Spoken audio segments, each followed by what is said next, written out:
Mikel, congratulations. Look, you did the job that you needed to do coming off the bench. What was the instruction from Mikel Arteta at that point? Well, he told me I was going to come in as a striker. Actually, this morning we were talking about it a little bit with one of the assistants. And honestly, it was a surprise because it's the first time in my career that I play in that position. But yeah, he told me to go as a striker, to make sure I go with my strengths. I think I showed it, and yeah, luckily I could help the team with 2 goals today. Well, yeah, a brace, the first time you're ever playing a striker centre forward. Is this something we're going to see more of now? I don't know, I don't think so, to be honest. You know, it's funny because I've only scored 2 more braces in my career, and it's the first time I scored a brace coming off the bench as a striker. But I think it's a good day to score because I forgot to give my wife some Valentine's Day. So this goes to her. I think she will appreciate this more than a rose or some chocolate. Absolutely, always about the family. But it needed something, did this game, didn't it? Because it was a tough afternoon for Arsenal. Yeah, today was a tough game. We knew coming here to this amazing stadium with this team battling relegation, it was going to be tough. But, you know, I think these games are the ones who live the spirit. Obviously, with these amazing fans behind us, everything is easier. So thank you to them, thank you to everyone at home pushing and rooting for us. And I mean, this is an amazing team, and games like today are really good for the squad. Ethan and Wright, he'd put that ball into the box 4 or 5 times before you were even on the pitch today. But just how good is he for such a young age? Yes, he's an amazing player. Every time I do an interview, you guys ask me for him. But I mean, it's natural because he's such a talent. Luckily for him, today he crossed the ball. I've been talking to him the whole season that I needed those kind of balls when I'm arriving in the box. And he has such a wonderful left foot that he put it right in my head, so I could only score. Look, you have closed the gap at the top of the table now, just to 4 points. How important is that? Even though there's still games to go, got to take every opportunity? Yeah, of course. I mean, this is a long season. We have been talking about it since the beginning. This is a long run, and we have to keep the foot on the gas. And I think if we keep doing this job, putting pressure on every single game, good things will come in the future. Mikel, thank you for talking to me. Well done. Thank you very much. What a time then to score a brace in a game for the first time in, over 9 years? Mikel Merino very much coming to Arsenal's rescue to pick up all 3 points when it looked for so long in the East Midlands that they were going to come away with only a point to their name. But they're now within 4 of Liverpool and keep that pressure on. They got there in the end, Ian. Yeah, they got there in the end, and the thing is it is by any means necessary Arsenal at the moment with the injuries they've got. And like when you listen to Mikel's press conferences, he's talking about character, showing character, and I think that's what they showed today. They had to stay in the game. Of course, you wanted Leicester to be a little bit more proactive at home, trying to go for Arsenal, but we know our defence is strong, but we needed that off the bench. We needed that because I didn't see it coming off the pitch with the starters, apart from Ethan Nwaneri. So we did need that extra push of Merino coming on and scoring. I mean, that is a huge moment, isn't it, if you think about it? And for what that means for Liverpool, yes, they've got that 4-point advantage, but they just know Arsenal have continued now, their unbeaten run to 15 games? Arsenal are in great form. They're keeping Liverpool honest. Absolutely. You would look at that game today and worry a little bit, thinking they didn't create too much, playing against tougher opposition maybe. Are they going to be able to do that? But what they have got to do is find somebody from somewhere to take the burden of scoring a few goals. And Merino's gone and done it today. It might be somebody else next week, but it's not the normal names. We're going to have to get used to some different names to be heroes, and that started today. But great impact off the bench. Those late runs into the box is really important. And as I say, keeps Liverpool honest now. You okay there, Ian? Yes. Before we have a look at Merino's magical moments, 7.5 minutes before he scored the first of his 2 goals, Miles Lewis-Skelly with a goal line clearance. Unbelievable. In hindsight now, was a seminal moment. Massive. Thomas Partey, I don't know, his pass was really so flippant there. But you see, he kind of gets his foot stuck and then he gets another little touch. But it's the luck. It's the luck you need at this stage. Look, you get his foot stuck, and then he digs it out, bam, he's getting ready to tap that in. So that is major in us winning this game, major. Yeah. That's one of a couple of youngsters that was heavily involved, really, for Arsenal. And we'll talk about Nwaneri in a second. But when Merino comes off the bench on what, I think 15 minutes before he scored the first goal, could you ever have foreseen the impact it was going to make? No, I didn't think it was going to be like that, even though we've been hearing that he might be someone that had come on and played a false nine. But what you look at him and see is that he's gone up front, he's gone straight into that area where he can be the threat that he is as an aerial threat, you know, to be in there. And this is what he's done. Look where he is. You can see he's in there, and then, bam. You know, when he was at Sociedad last season, he got 6 goals in this kind of similar kind of way. You could see him there. All he's doing is trying to get on the end of things. And obviously, we've been told, once you get the ball into him. You know, this is another great ball from Ethan Nwaneri. You know, he just gets on the back of Wout Faes, and it's a fantastic header. Fast to do better?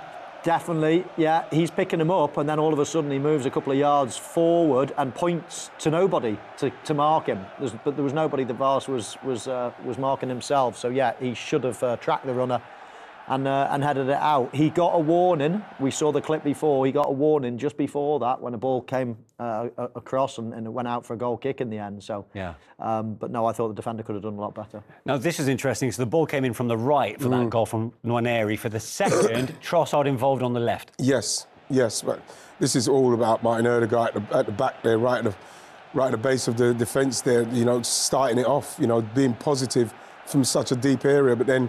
This is fantastic from Trossard, because I'm thinking there's no one in there. Is he going to get in there in time? There's 4 players in front of him. Is he going to get the cross there? But, you know, he done it in the end. But again, that is because of Odegaard's progression of the ball and being positive in that area of the field. And I'm thinking, can he get this ball all the way across those 4 defenders for him to tap it in?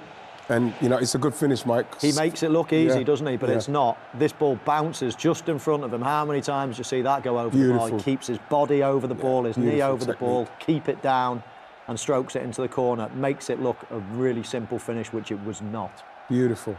Better movement there. Good movement, right? Yeah. For someone obviously not accustomed to playing the movement, even for the first goal, Manish, and even this one, obviously we needed Trossard to put a good ball in, but his movement on not making the defender know where he is in the box, Mike, you'll know how important that is something that Arsenal are missing.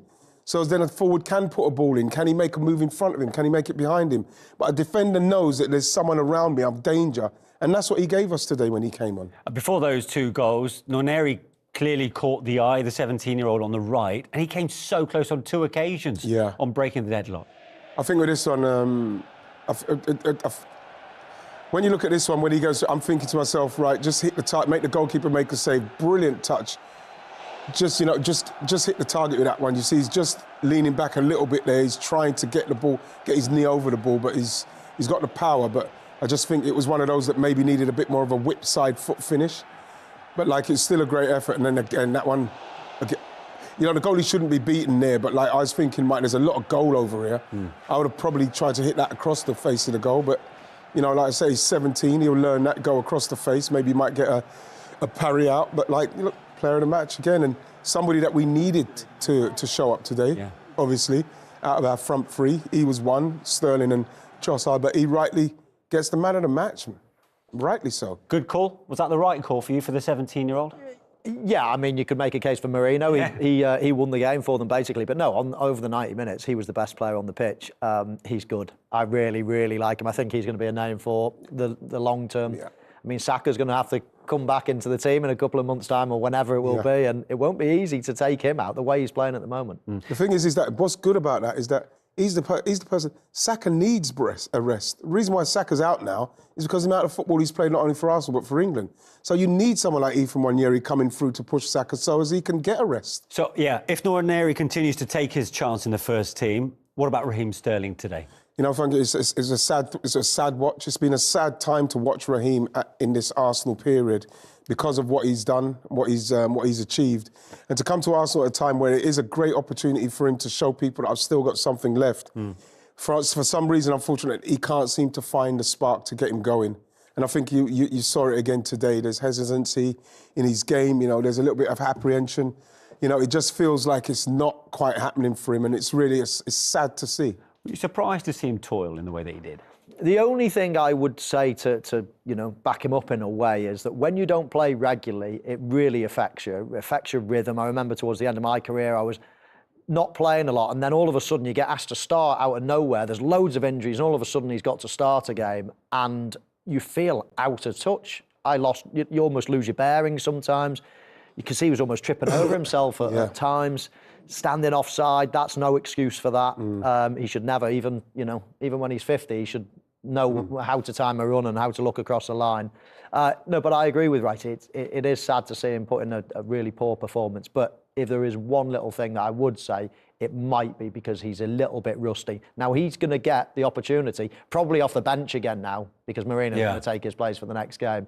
It's going to be an impact thing. So, but he's got to grab these chances because at his age, there isn't many opportunities left. There's going to be people coming back from injury, signings. This is his opportunity now with so many injured players to grasp it, and he's only probably got 6 to 10 games to do that. And the thing is as well, Mike, you look at if it continues in the way we're seeing him play at the moment, then you think, well, who are his suitors going to be after this? This is a level he's got to, even though it's a loan, where you're thinking, if you can prove it here, Arsenal may keep you on. You may go again at this level, but it'd be very tough to see him at this level if it carries on like this.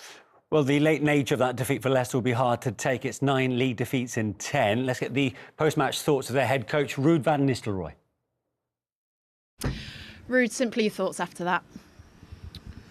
No, it was a game of thin margins. Of course, Arsenal was in a way the dominant side.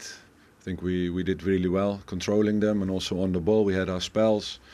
We created a few good chances. I think the turning point in the game was obviously their goal, but also that's what I mean in thin margins, where the ball across from Jordan Ayew to Bobby Decordova, where he can tap it in, and you need a bit of luck there to go 1-0 up in late in the game. And we couldn't, and then they scored late, 81st or so. Of course, you start to react and go for goal, and they scored the second. But I think we were close to a result again, and I can only give credit to the players. Do you feel there was an improvement defensively for 80 minutes of that game? I think we defended well as a team. And we blocked a lot of shots. We tried to apply as much pressure as we could on the back line. But they're very good in finding the free man and have a lot of variation. But I think we were compact, we were strong, defending the cross as well. I think with the first goal, he got in between our right back and the centre back. Yeah, we should mark there better for the first goal. But overall, I can only compliment the team. Was the scoreline harsh on Leicester? Maybe. I thought maybe a 1-0 was probably fair. Arsenal definitely shaded it, but he's right. I mean, a little bit of luck. Right, he showed the possible chance or the bit of fortune on the back post for Arsenal. Overall, though, I thought Arsenal were the team that were wanting it more, that were trying to press for the victory. So I think on balance, Arsenal they weren't really impressive, Arsenal. And Leicester did defend well. They defended set pieces well as well. Arsenal were a real threat. They defended that really well.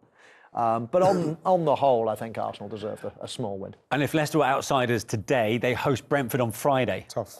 That's also a tough one, isn't it? It is a tough one, especially when you look at the Brentford forwards and what they're capable of doing and how resolute they are at the back. It's another game where they're going to probably have to dig in again and try and get those chances. You can't forget that Ndidi chance at the start there. And it was very fortunate in the way that Miles Lewis-Skelly kind of made that clearance. So a little bit of luck either way. Obviously, Ndidi's got to do better with the header, but a little bit of luck either way. And Leicester might be, last couple of games that they've had, obviously the Man United in the Cup was so unlucky for them, offside goal. And then they just got a bit of, they were just a bit unlucky with the way that Miles Lewis-Skelly cleared that, and then Arsenal brought Merino off the bench to finish it.